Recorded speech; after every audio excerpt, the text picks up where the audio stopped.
You've bought a present for me in this box, and I feel nervous and excited. So this is the human brain with the spinal cord. Such a masterpiece. But what people don't know is that we have 4 different structured parts of our brain that automatically shape how we think, feel, and behave. But what if it's not unconscious? What if we could pick and choose who and how we want to be in any moment on purpose? Like we can manifest our own mental health. And by the end of this conversation today, you're going to teach me how to do that. Absolutely. You're going to so get it. Harvard neuroscientist Dr. Jill Bolte Taylor has transformed how we understand the brain through her research and own traumatic experience. She's teaching the world how to unlock every part of their brain to regain control of their thoughts, emotions, and behavior. We have a problem. We are skewed as a society to the 2 parts of the left brain, which focuses on me, the individual. How do I fit myself into a society? And trauma is living in there, as is cravings and addiction. And we need this. It protects us. But we get in trouble when this is the only portion of our brain that we value, because look at the world we currently live in. So is there a strategy for making sure that you don't act upon it? Well, so many people are trying to get rid of their emotional reactivity, but the way to heal it is not to get rid of it. I mean, we're wired for this. Why do I want to just put myself in a little box and say, I don't want to have pain, I don't want to be mad, I want to be a robot. I don't want to be a robot. I want to be a whole human with a whole brain. Like, this is life. And it lasts this long and then it's gone. And it took me losing the left side of my brain for 8 years to realize just how precious this thing is. So how do I control and protect my brain at all costs? Well, there's a lot. So you ready? Want some hot stuff? I see messages all the time in the comments section that some of you didn't realize you didn't subscribe. So if you could do me a favor and double check if you're a subscriber to this channel, that would be tremendously appreciated. It's the free thing that anybody that watches this show frequently can do to help us here, to keep everything going in this show in the trajectory it's on. So please do double check if you subscribed. And thank you so much, because in a strange way, you're part of our history and you're on this journey with us. And I appreciate you for that. So yeah, thank you. Dr. Jill Bolte Taylor, what have you spent your professional career endeavoring to understand, and why does it matter? I am fascinated with how does our brain create our perception of reality? And based on that information, what a wonder it is any 2 of us can communicate at all. I am fascinated by what we are as biological creatures. And most of us are so consumed with everything outside of ourselves that we have missed the wonder of what we are as this biological conglomeration of cells. I think we're absolutely beautiful. You know, none of us came into this world with a roadmap about how to get it all right. And the roadmap is the brain cells. And when we understand the brain cells and what they do and how to work with them and how to keep them well, then we can manifest our own mental health. And do you think the average person understands the brain? Did you understand the brain before you started studying it? Well, I understood it because I had a brother who was would be diagnosed with the brain disorder schizophrenia. So I became fascinated by 5 or 6 about what are we and why is he the way he is? We are so different from one another. Our interpretation of our experiences are so different from one another. What are we? I just became a philosopher very young and fascinated with the biology and the anatomy of what we are. What do you think an understanding of the brain, the understanding that you're going to communicate to myself and my audience today, how do you think that can help me improve my life? Oh my goodness.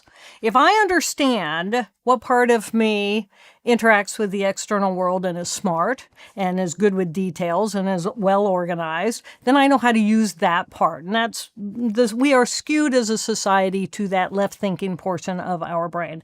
In fact, as far as traditional medicine is concerned, that thinking portion of our brain is the only portion that is actually conscious.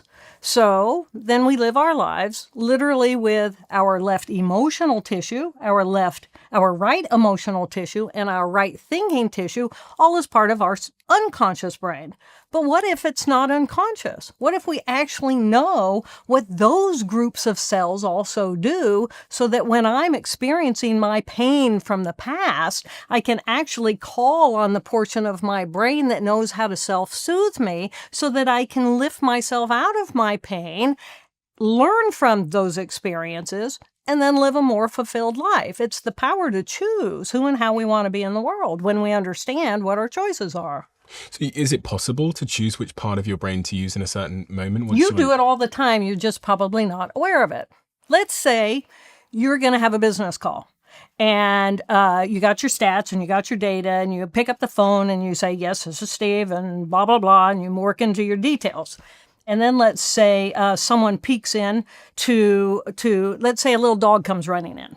Okay. Well, you're going to have a couple of responses, potentially responses. One, you're going to smile, right? You just smiled. You just moved into, oh, I love my little fuzzy. And yeah, okay, now, now you're a little gentler because now you shifted into a different portion of your brain that is open to the present moment. And now you just got uplifted.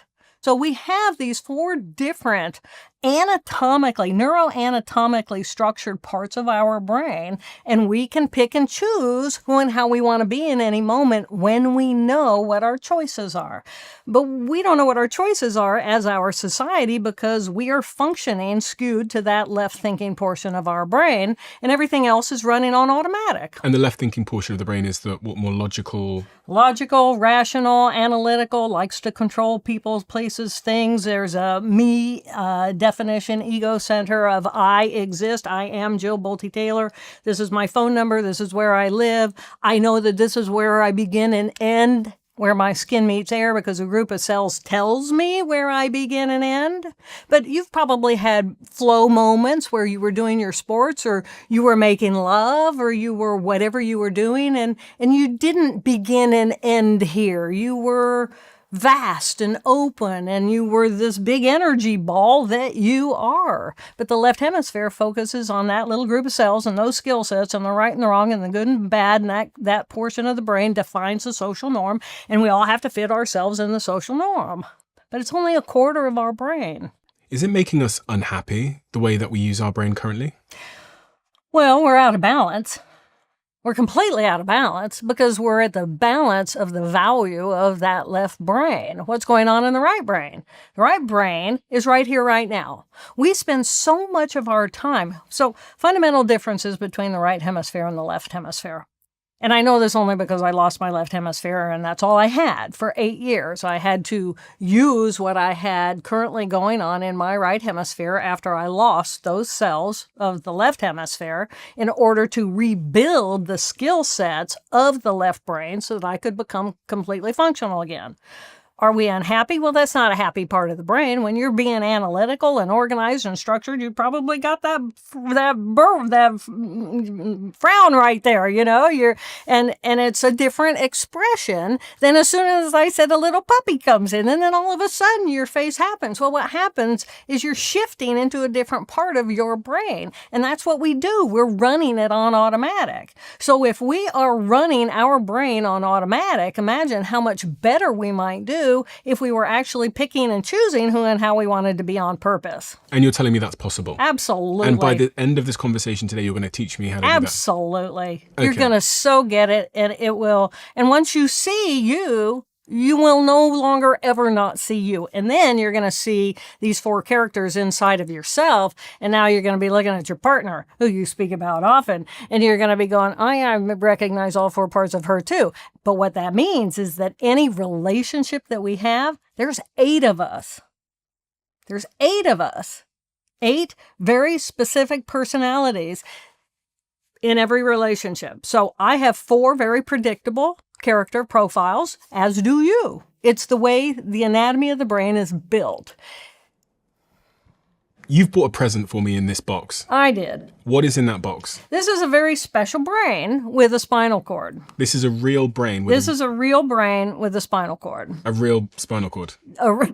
And do you own this brain? I did this dissection, and yes, this brain was specifically donated to me for educational purposes. How old was the person? In their 40s. Do you know how they passed away? Brain cancer. And can you see the brain cancer? You cannot. Not until I cut this open, and I've had this brain for over a decade and I haven't cut it open. It is very rare to have a dissection, which is actually brain and spinal cord. Usually you dissect the brain and we learn about the brain, but I wanted to have the brain and spinal cord because that's the central nervous system, and it's a spectacular dissection. I feel nervous and excited. Excited's good. I'm excited. Because you're right here, right now going, oh my gosh, something new. Yeah. It's exciting. Right here, right now is an exciting time. Are you ready? I am ready. Okay. Shall I put my gloves on? I encourage you to do so. Okay. So, this is a real human brain. And right now it is hydrated in rubbing alcohol. So, that's what this is. So, you don't have to be afraid of that. So, this is a real human brain. And spinal cord. And I think what I'll do is I'll just move this over here out of the way.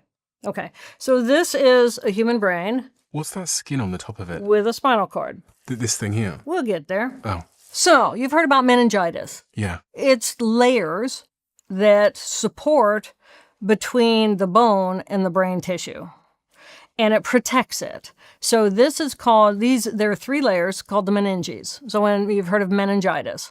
So this is the dura mater. It's very tough, and you'll feel that. It's like a really tough lettuce. And this is essentially strapping the brain into the cranial vault and holding it into position, because you don't want this thing flopping around and having wounding and injury.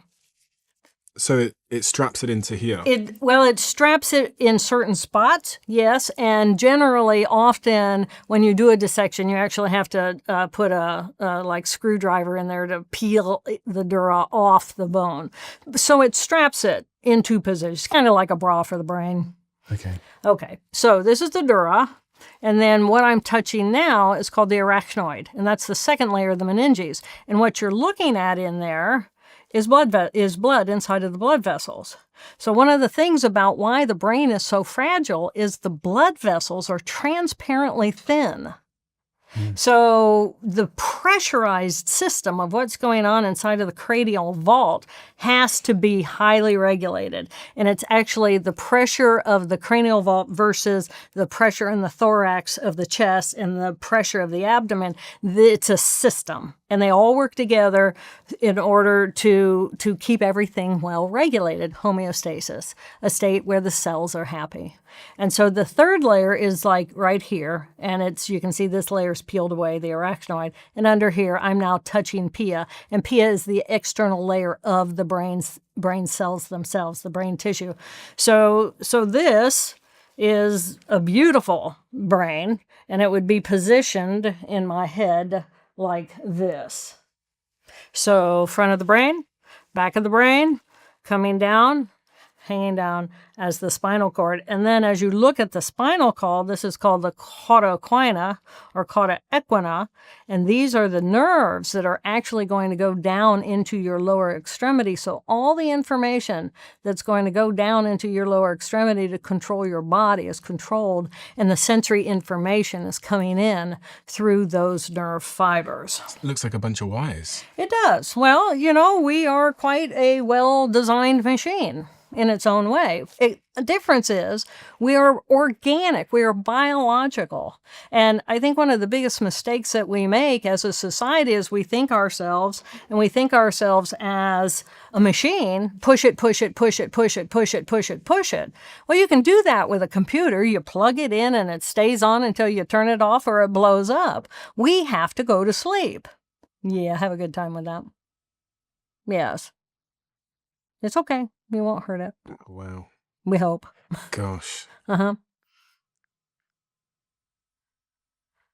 Beautiful. Our design, such a masterpiece. We are this massive conglomeration of 50 trillion molecular geniuses making up our form. Beautiful. It's so crazy that every single person listening right now has one of these. Yes. And it's processing my voice as you're hearing my voice. That's right. And it is this For anyone that has never felt a brain before, which I imagine is most of you, it is like this very, very soft but dense, sort of tofu-y. How would you describe the feeling? Pork roast. Pork roast. It's very soft though. Do you know It what? is. It makes me realise Yes. how easy this would be to damage. Now, this has been in alcohol or formaldehyde since at least 2008, probably earlier. And when you first pull a brain out, it's even softer. It's like a tough jelly. So that when you first bring out a fresh brain, if you take your finger and you just poke it into the tissue, it'll squeeze right in, and then you pull your finger out, and then it'll scrunch right back together again. Oh, okay. Yeah. So this is a prepared specimen, and we have to do that and lock together the proteins or the lipids in order for us to be able to handle it for educational purposes.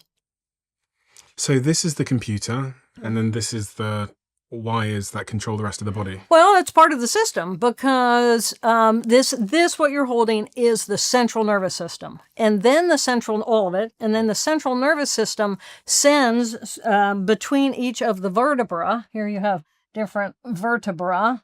Between different vertebra, you will have different nerves coming out and then going around the body. And then you're also going to have vagus nerves coming off of the brainstem area and going down into the abdomen, taking care of the viscera. The first time you saw a brain like this, how did it change your perspective of life? I love it. I love it. I was very blessed to have an aunt who was a debutante back in the years where debutantes did not get jobs. And she wanted to be an emergency room doctor, but there was no way that she was going to do that. So she would actually encourage me to pick up roadkill, and we would take it home and dissect it. It's beautiful. See, that look, we have two responses. The left brain says, oh my gosh, this is disgusting. This is the worst thing I ever had. And that's a part of your brain that's designed to kind of critically judge and say, no, it's not safe. It's not cool. Push it away. But the right hemisphere comes online with curiosity. So people see these things and they go, oh, no, not my thing. Or they go, oh my gosh, that is like so cool. I feel both at the same time. Yeah. I feel I have like almost a respect for the person Yes. who grew the brain, whose brain that belongs to. Yes. And then the other part of me is just like totally fascinated. And it almost, when you look at it, you still don't realize that you have one of those in your head. Yes. Like, I still don't. Now, so you're still looking at that as that's a one thing. I don't look at it like that at all.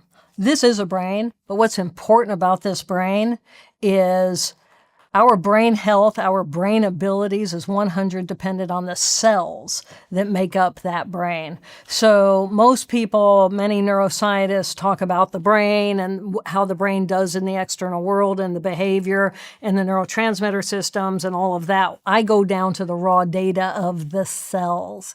So I am a cellular neuroanatomist, and so I care about the cells making up the nervous system and how do we interact with them? How do we relate to them? How do we care for them? How do we feed them? How do we provide for them so that they can be healthy, so that I can live a whole brain life in a healthy way? For context, where did you do your PhD? You did your PhD in neuroanatomy at Indiana State University? Indiana State, and my research was at the IU School of Medicine, Indiana University School of Medicine. So that's where I focused on neuro. Yeah. And then from there, I went to Harvard Medical School. Yeah. And did 2 postdocs, one in neurobiology and then one in psychiatry. And when I say the 10th of December, Yes. 1996, Yes. which was 4 years after I was born, roughly. Mm-hmm. You were 37 years old. Yes. What happened on that day? Can you give me a play-by-play? Yes. Well, the day before that, I was teaching and performing research at Harvard Medical School. And I'm a gross anatomist, which means cadaver, entire body, as well as histology, which is tissue, as well as neuro. So I am all about anatomy. So I teach and performing research at Harvard Medical School. And I woke up the next day and I was experiencing a major hemorrhage in the left half of my brain. So I woke up, I sat up, and I immediately had a pulsing pound behind my left eye. And generally, I didn't have that, and it was pretty severe, and it got all of my attention. And I have my before and after is before and after that morning. What happens next? So you've got a pulsing pain behind your left Yes. eye. What do you do then? Well, I thought, wow, that's weird. And it's the caustic pain that you get when you bite into ice cream. It's like that freeze brain.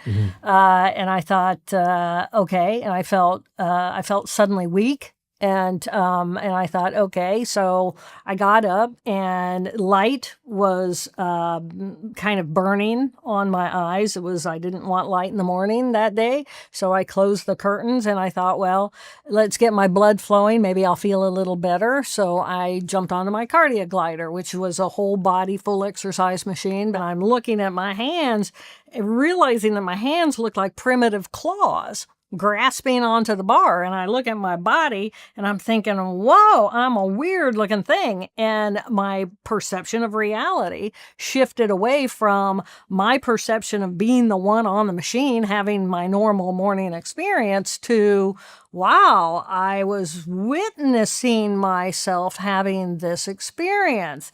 And I'd never had that happen before. And I thought, okay, so this isn't helping. So I get off the machine and I head across my living room table. And I'm realizing every movement is very rigid and very precise. And I'm actually kind of directing. I felt very robotic getting into the bathroom.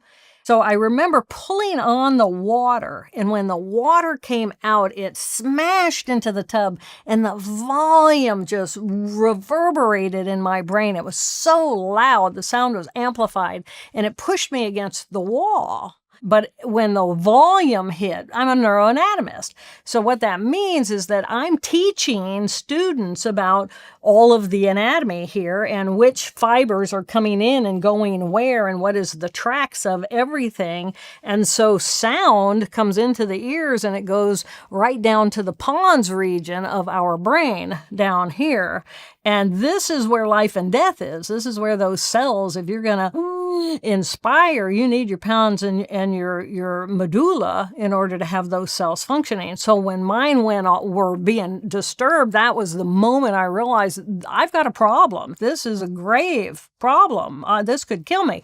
So I got out of the shower. I dressed mechanically, just dressed. I'm still going to work. And then my right arm went totally paralyzed by my side. And it's really strange when a limb goes paralyzed. It doesn't just like drop down. It goes boom. I mean, it's a heavy entity. And I thought, oh my gosh, paralysis. Oh my gosh, I'm having a stroke.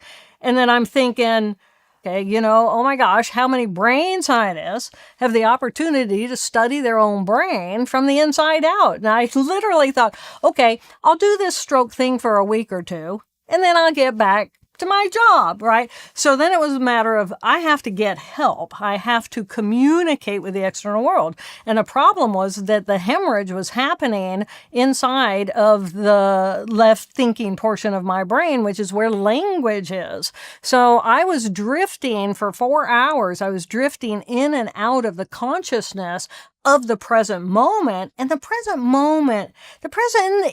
moment, I don't know who I am. I don't know what I am. All I know is what's in the present moment. So explain that for me. So Yeah. the left side of your brain was where the stroke was happening. Yes, it was. So you were in the right side of your brain. I was waffling back and forth because it was growing. It started small. So I had what we call an arteriovenous malformation, where an artery, which is a high-pressure system, it's bringing blood into the system. And then I have a vein, and the vein is a no-pressure, low-pressure system. And then we have these little capillary networks in between. Yeah. This isn't an ischemic stroke. I had the hemorrhagic stroke. So when you think about stroke, most people think, oh, blood clot. And the blood clot blocks so the thing about arteries is they taper until they get down to the capillary level, which is where the red blood cells kind of line up in single file and pass through that. And it's a very low pressure system. And then it absorbs back up into the vein. Well, what I had was the hemorrhagic stroke, and a blood vessel exploded. And when it exploded, then the blood goes out into the extracellular matrix, which is extracellular between the cells, and the cells cannot function. Blood is essentially poison to cellular communication. So it's no good. And whatever blood, wherever it goes, those cells start going offline. And then as that hemorrhage grows inside of the brain across time, more and more cells are becoming incapacitated. So you were, in that moment, unable to remember how to speak properly, unable to Nothing. I had nothing. I didn't even have me. I had no Jill Bolte Taylor because she was over in the left hemisphere. And eventually that whole hemisphere ended up swimming in a pool of blood and was non-functional. But it took 4 hours to get there. So I was waffling into the present moment, blissful euphoria. I didn't exist. I know who I am and that I exist at all because I have a tiny little group of cells inside of my left hemisphere that tells me who I am. Have you ever awakened in a hotel somewhere because you've traveled so much and you're going, where am I? Yeah. There's this blank, right? And it's like, I don't know, but the bed's comfy, what a nice room, and all of a sudden you're just right here, right now, and you're not about the past and you're not about the future and you're just in the present moment. And joy lives in the present moment. Love lives in the present moment. Laughter lives in the present moment. The present moment is a fantastic place, and we are wired to that by literally half our brain. So why wouldn't we spend more time over here? Or at least balance it out. That's all I ever ask for. I am not here to, as a waving the flag of the right hemisphere. I want whole brain living. I want people to understand the different parts of their brain, what they do, so that it says, okay, so let's say, do you meditate? Sometimes. Okay, sometimes. What's it like for you? Difficult. Okay, why? Because you start thinking about stuff. Okay, because this part of your brain won't be quiet. That's the Left thinking brain. Yeah. We're languages. It won't be quiet. Or you just had a little argument with your sweetheart, and so down here now you're in your emotional system and you're not really feeling peaceful, and you got on that airplane and things weren't like perfectly smooth, so now you're kind of ruminating about oh my gosh, and whatever. And that takes you away from the present moment. But the present moment it's not about me, the individual. I think about this, so I look at the brain, it's divided into 4 categories, very specific anatomically. Each one of those result in a constellation of skill sets. And then that constellation of skill sets actually manifests in our lives as personalities. And we all have all 4. Now, do we all practice all 4? No. Some of us do. We usually have a dominant. You seem to like your left thinking brain a lot. When do you have fun? What does Steve do for fun? This? No, also I watch Manchester United play, and You lift weights. Yeah. What's that like for you? Is it work or is it refreshing to Both. be in your body? Oh, when I'm at the gym, I'm just in my body, which is, Okay, but no, not just but. When you're at the gym, you're in your body. Now, can you go back in your own mind and have that feeling? Can I? Yes. How? Well, go there in your mind. I actually imagined myself on the treadmill at my favorite gym and how that felt. And I had a brief moment of that feeling emerge in my mind. And what did it feel like? Present. Present. Yes. Okay. And any other emotions that you can attach to Just that? like calm, peaceful, Yeah. without concern, very present. Yeah. Very present. Yeah. Yeah. Yeah. So the present is a nice place for you. Yeah. Yeah. Okay. What else do you do to get there?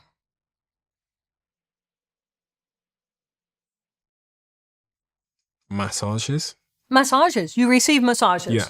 Okay. Okay. And what happens to your brain? Do you analyze what's coming and just work your butt off? Or do you allow yourself to actually drift and shift into the present moment of, oh my gosh, I'm so glad I'm here? I allow myself to drift. Good. Where do you go? I don't know. It's like a fuzzy. Yes. middle ground place. Yes, no boundaries. Some kind of limbo. This portion of the brain up here is going to be the part that says who you are as an individual. It's your ego center. This hemisphere, the left hemisphere, has the picture of nature with you in the middle because you exist in your left hemisphere. That's where the world revolves around you. The world revolves around you. In the right hemisphere, you don't even exist. You exist as a part of it all. So what you hear gets integrated with what you smell, with what you feel, gets integrated in the excitement of possibility. So I'm not working from a plan. I'm not in the past. I'm not in the future. I'm not all about me. I'm just here. So when you're on a table, massage table, and you're allowing yourself to go fuzzy, that's essentially the skill set of what's going on in the right hemisphere. When you dive into water, you swim? Not well. Okay, but do you dive into water? I do, yeah. Okay, or even just in the shower. Yeah. When you dive into water and you feel the water, the pressure against your body, the temperature of the water, you feel the phenomenon of wetness. This is a present moment experiential opportunity. Diving into the water. Now, a lot of people might dive in the water because I'm racing and the whole goal is to get to the end because I got that left brain thing going on and that's the goal. But if I'm just being, this is, are you being or are you doing, right? When we're being, we're simply being here. We're being alive. We're being aware. We're being in experience. So as I take in this room, I take in this whole room. My left brain says, I'm going to focus on you, and I got these books, and I've got these things, and I got the brains, and everything's a thing. But to the right brain, everything is one thing.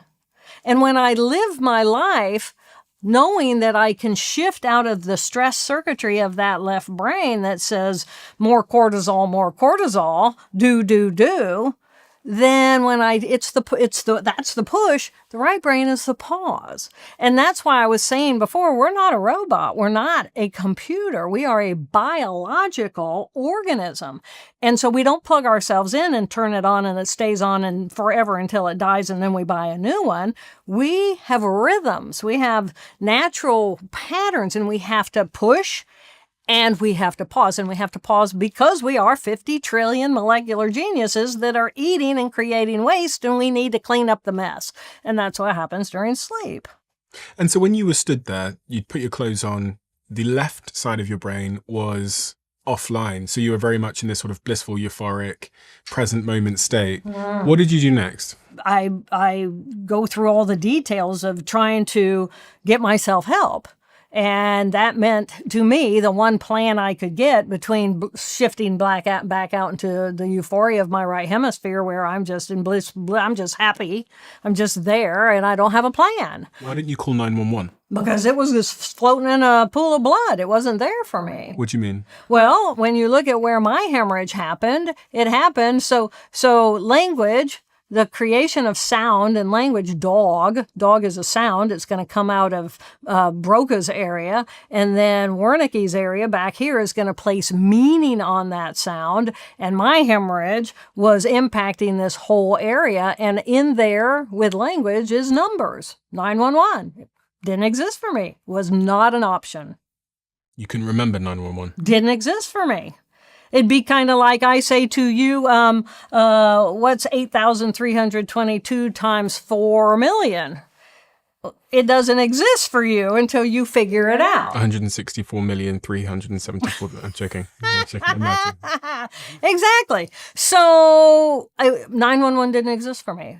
So I had to, when I would come back into the left hemisphere consciousness, then I got to my phone and I have a phone pad here, and I spent 45 minutes waffling in and out, right hemisphere, left hemisphere. And finally I found my business card that had my phone number at work, and I had to set the phone pad up against right next to the business card and match the shapes, the squiggles, in order to figure out how to call my office because I had no idea what numbers were. And what did you say when the person answered on the other end? I said, "This is Jill, I need help." And what came out of my mouth was, "Roar, roar, roar, roar, roar." And then I thought, oh my God, I sound like a golden retriever. And then he spoke to me And I thought, oh my God, he sounds like a golden retriever. I had had a golden retriever and they're very verbal. So I knew at that point, I did not know, because I could still hear myself, my language inside of my brain. Language is very complex in this because different cells do different things. And in this left thinking portion, we can read, we can write. Those are completely different circuitries. We can speak, we can comprehend when others speak. I mean, it's complex. So this is a busy, busy, busy place. But as long as this is the only portion of our brain that we value, then we live based on the values of that portion of the brain. And what that brain values is me and mine.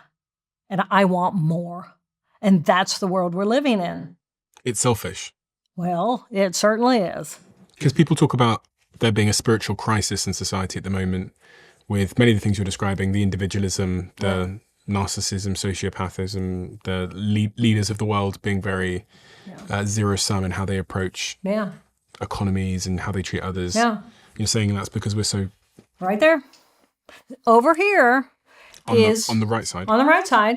It's right here, right now. And in the right here, right now, what do I care about?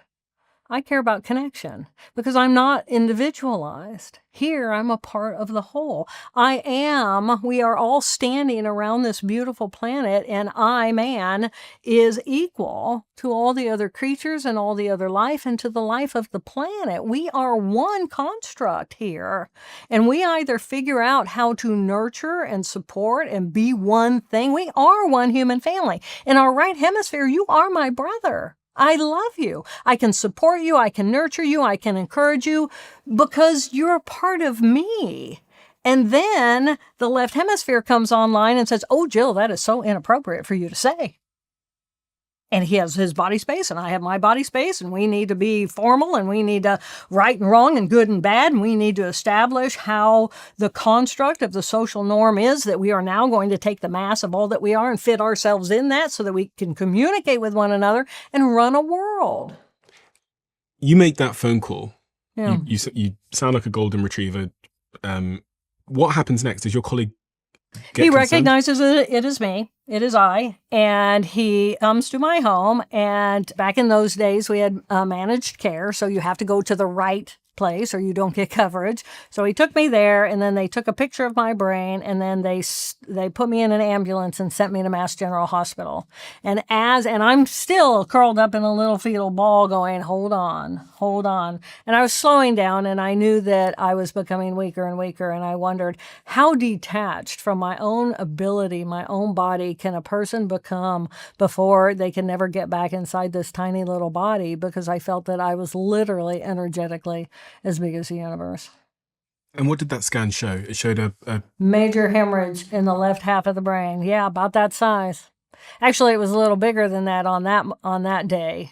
But by the 2.5 weeks later, when they removed, that's why we have a golf ball sized blood clot from the left half of my brain. 2.5 weeks later, December 27.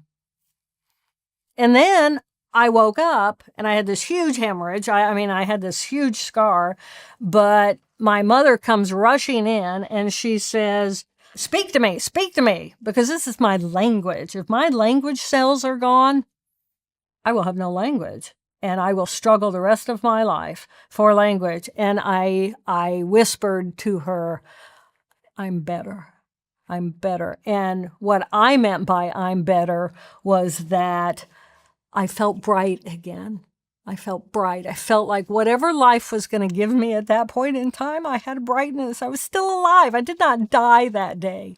And when, so many people have said, what motivated you to get better? Or how could you have been so happy? And it was like, I did not die that day. And that meant no matter how disabled I was, I could not walk, talk, read, write, recall any of my life. I became an infant in a woman's body at the age of 37. I completely fell off the Harvard ladder, and none of that mattered. All that mattered was I was alive. And what that meant was I had the potential to grow and heal and become whatever I would become. And it didn't matter. And it still doesn't matter. What matters is I'm alive. It's the gift of life, and that's for me the wonder of what we are as living beings. And we are at a time where we are in a mental health crisis, and our mental health is 100% dependent on the health and well-being of the brain.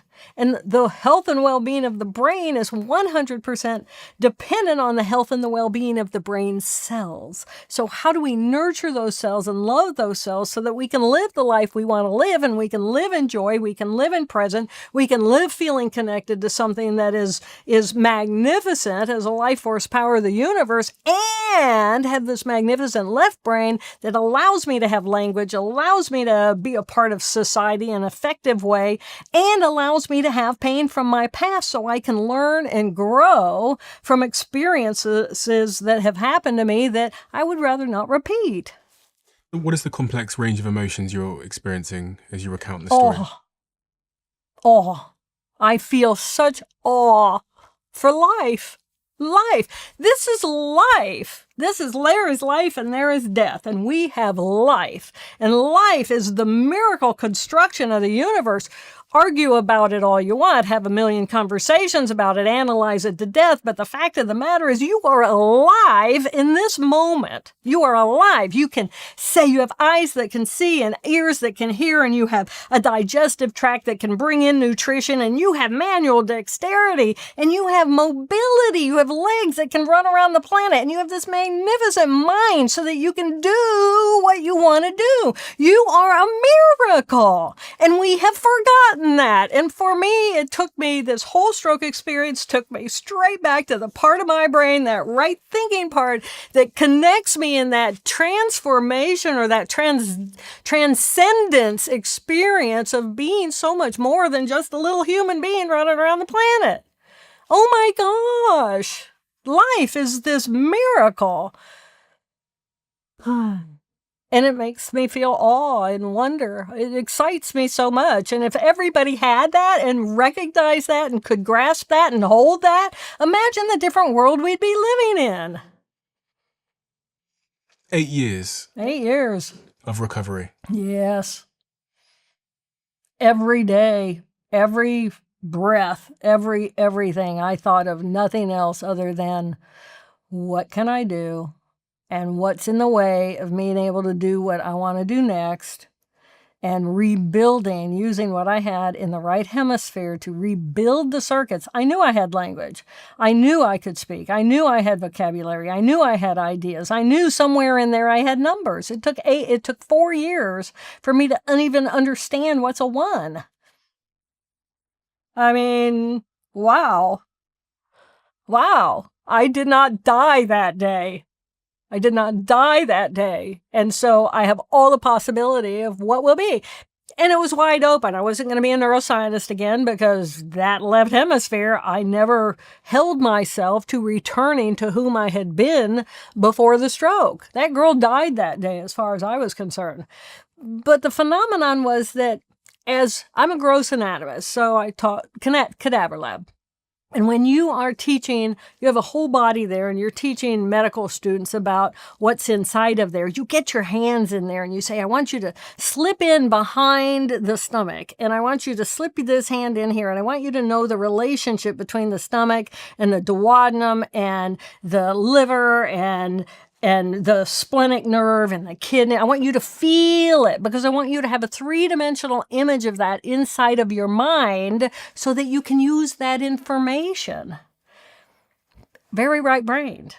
So when we learn facts and details with the left brain, but we learn context and big picture with the right brain. So we have these 2 very different ways of working it out.